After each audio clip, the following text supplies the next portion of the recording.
Hi friends, welcome to Pendems kitchen.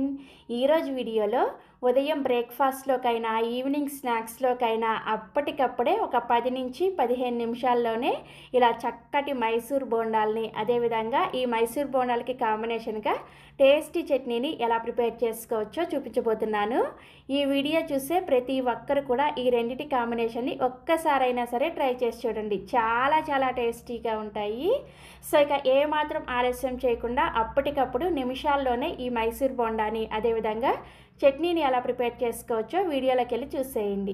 First మనం మైసూర్ బోండా కోసం పిండిని కలుపుకుందాము. ఈ పిండిని కలుపుకోవడం కోసం ఒక మిక్సింగ్ బౌల్ తీసుకొని ఇందులోకి 1 కప్పు పెరుగుని వేసుకోండి. మీరు ఇక్కడ పులిసిన పెరుగైనా వేసుకోవచ్చు, లేదంటే కమ్మటి పెరుగైనా సరే వేసుకోవచ్చు. తర్వాత ఇందులోకి రుచికి సరిపడా ఉప్పును కూడా వేసేసుకొని 1 టీ స్పూన్ దాకా చక్కెరని వేసుకోండి. ఇలా చక్కెర వేసుకోవడం వల్ల మైసూర్ బోండాలు మంచి రంగులో వేగుతాయి అన్నమాట.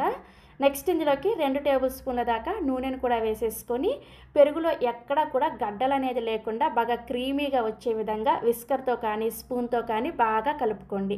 పెరుగు మనకి ఎక్కడ కూడా గడ్డలు అనేది ఉండకూడదు అనమాట. అందుకని బాగా బీట్ చేసుకుంటూ కలుపుకోండి. పెరుగు చూసారా ఇలా క్రీమీగా అయిన తర్వాత ఇప్పుడు ఇందులోకి 1/2 టీ స్పూన్ దాకా వంట సోడాని, అదేవిధంగా 1 టేబుల్ స్పూన్ దాకా జీలకర్రను కూడా వేసేసుకొని ఈ వంట సోడా అంతా కూడా పెరుగులో బాగా కలిసేటట్లుగా విస్కర్తో కలుపుకోండి. సో పెరుగులో వంట సోడా చక్కగా కలిసింది అంటే పెరుగు ఇలా చక్కగా నురగల్లాగా వస్తుంది అనమాట. ఇలా వచ్చిన తర్వాత మాత్రమే ఇందులోకి 1 కప్పు దాకా మైదా పిండిని వేసుకోండి. నెక్స్ట్ ఇందులోనే 1 కప్పు గోధుమ పిండిని వేసుకోండి. మీరు కావాలంటే 2 కప్పుల మైదా పిండిని వేసుకొని ప్రిపేర్ చేసుకోవచ్చు, అదేవిధంగా 2 కప్పుల గోధుమ పిండిని వేసుకొని కూడా ప్రిపేర్ చేసుకోవచ్చు. నేనైతే ఇక్కడ 1 కప్పు మైదా పిండిని 1 కప్పు గోధుమ పిండిని వేసుకున్నాను. నెక్స్ట్ ఇందులోకి 2 టేబుల్ స్పూన్ల బియ్యం పిండిని వేసుకోండి. అంటే 1 కప్పు పిండికి 1 టేబుల్ స్పూన్ చొప్పున 2 టేబుల్ స్పూన్ల బియ్యం పిండిని వేసుకోవాలి. ఇలా బియ్యం పిండిని వేసుకోవడం వల్ల మైసూర్ బోండాలు వేగిన తర్వాత పై లేయరు బాగా క్రిస్పీగా ఉంటుంది అనమాట.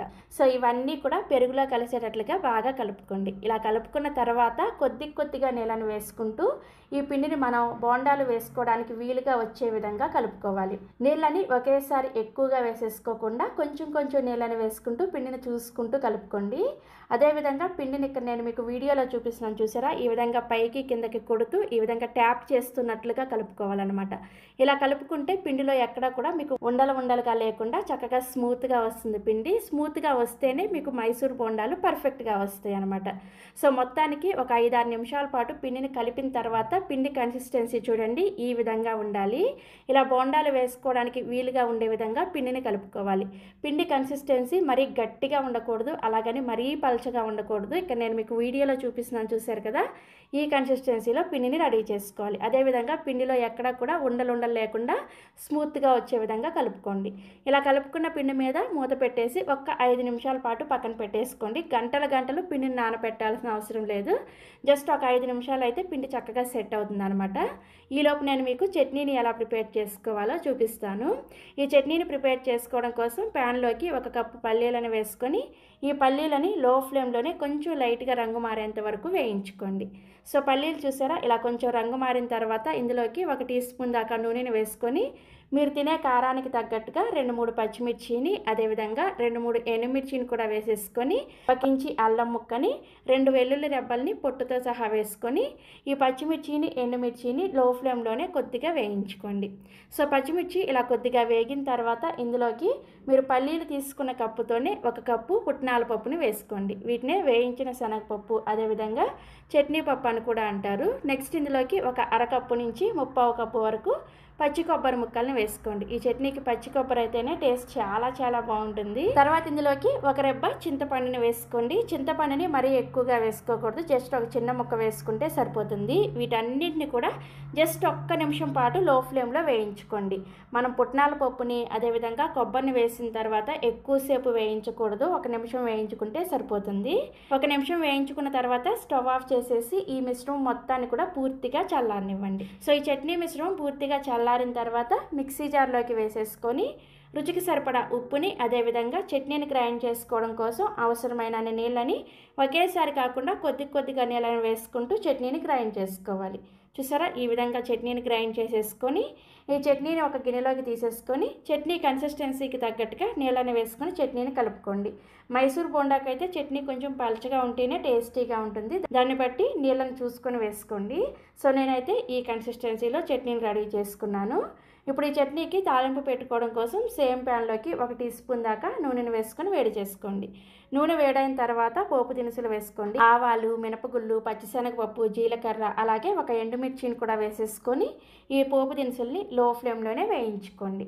సో పోపు దినుసులు కొద్దిగా వేగిన తర్వాత ఒక రెమ్మ కరివేపాకును కూడా వేసేసుకొని కరివేపాకు క్రిస్పీగా అయ్యేంత వరకు లో ఫ్లేమ్లోనే చక్కగా ఈ పోపుని వేయించేసుకొని ఈ పోపుని తీసుకొచ్చి మనం గ్రైండ్ చేసుకున్న ఈ చట్నీలో వేసేసుకొని కలుపుకోండి. అంటే చాలా చాలా చాలా టేస్టీగా ఉండే చట్నీ రెడీ అయిపోయింది. ఈ చట్నీ మీరు ఇడ్లీలోకైనా దోశలోకైనా ఏ బ్రేక్ఫాస్ట్ అయినా సరే సర్వ్ చేసుకోవచ్చు. సో నెక్స్ట్ ఇప్పుడు ఒక 5 నిమిషాల తర్వాత పిండిని మీకు చూపిస్తాను చూడండి, చక్కగా నానిపోయి ఉంటుంది. ఇప్పుడు ఈ పిండిని ఒక 2 నిమిషాల పాటు మళ్ళీ చేత్తో బాగా బీట్ చేసుకున్నట్లుగా కలుపుకోండి. ఇలా కలుపుకుంటే బోండాలు మనకి చక్కటి షేప్లో వస్తాయి అన్నమాట. సో ఇలా కలుపుకున్న తర్వాత వెంటనే మనం ఈ పిండితో మైసూర్ బోండాలు వేసేసుకోవచ్చు. మైసూర్ బోండా వేసుకోవడం కోసం కడాయిలోకి డీప్ ఫ్రైకి సరిపడా నూనెను పోసుకొని నూనెను బాగా వేడి చేసుకోండి.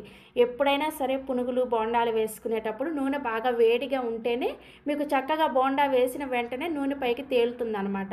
నూనె సరిగా వేడవలేదు అనుకోండి, మనం వేసిన బోండా కడాయికి అతుక్కుపోయినట్లుగా అయిపోతుంది, ఫ్లఫీగా రాదనమాట బోండా. అందుకని నూనె బాగా వేడిగా ఉన్నప్పుడు మాత్రమే ఈ విధంగా మీకు నచ్చిన సైజులో వేసుకోండి. నేనైతే కొంచెం పెద్ద సైజులోనే మైసూర్ బోండాలు వేస్తున్నాను. మీరు కావాలంటే ఇదే పిండితో చిన్న చిన్న చిట్టి పునుగులు కూడా వేసుకోవచ్చు. సో ఇలా మైసూర్ బోండాలు కడాయికి సరిపడా వేసుకున్న తర్వాత మీడియం ఫ్లేమ్లోనే వీటిని ఇలా రౌండ్గా తిప్పుకుంటూ ఫ్రై చేసుకోండి. సో చూసారా, చక్కగా ఇలా మంచిగా గోల్డెన్ కలర్ వచ్చేంత వరకు వేయించేసుకొని వీటిని సర్వింగ్ ప్లేట్లోకి తీసేసుకోండి. ఇదే విధంగా మిగిలిన పిండితో బోండాలను వేసుకోండి. సో ఇలా అంతా పిండితో కూడా బోండాలను వేసేసుకొని సర్వింగ్ ప్లేట్లోకి తీసుకొని మనం ప్రిపేర్ చేసుకున్న ఈ చట్నీతో సర్వ్ చేసుకోండి. నిజం చెప్పండి, బోండాలు ఇక్కడ మీకు చూడగానే తినాలనిపిస్తుంది కదా, నాకైతే తినాలనిపిస్తుంది. చాలా టేస్టీగా ఉన్నాయి. ట్రస్ట్ మీ ఫ్రెండ్స్, మీరు కూడా తప్పకుండా ట్రై చేయండి. ట్రై చేసి టేస్ట్ చేసిన తర్వాత మీ ఫీడ్బ్యాక్ని నాతో షేర్ చేసుకోవడం అస్సలు మర్చిపోవద్దు. అలాగే మరిన్ని ఎమ్మీ అండ్ టేస్టీ రెసిపీస్ కోసం వెంటనే మన పెండెమ్స్ కిచెన్ని సబ్స్క్రైబ్ చేసేసుకోండి. Thank you.